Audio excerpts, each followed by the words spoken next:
Ogni storia che si rispetti parte da fare uscire un tesoro da un cassetto, come la serie di cassetti che preserva a Bassano una delle più complete collezioni di incisioni di Albrecht Dürer.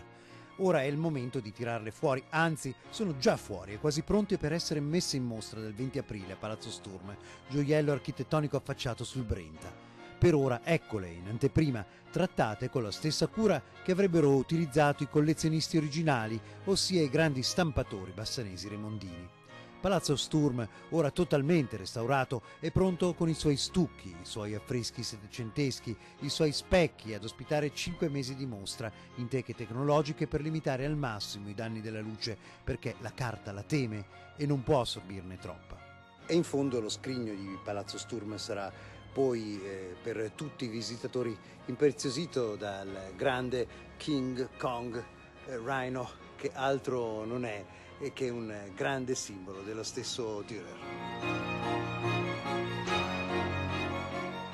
È un rimando al grande insegnamento di Dürer, perché tutte le opere d'arte che prevedono al loro interno un rinoceronte, da quando Dürer ha realizzato la sua incisione, sono state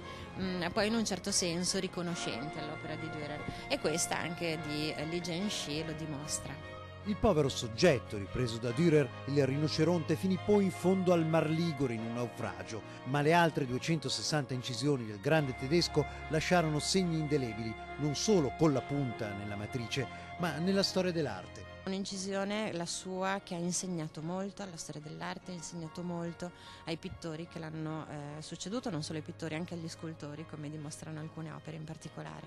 Per cui è una mostra che in un certo senso racconterà quanto sono importanti le collezioni permanenti di Bassano del Grappa attraverso un grande nome che è quello di Dürer.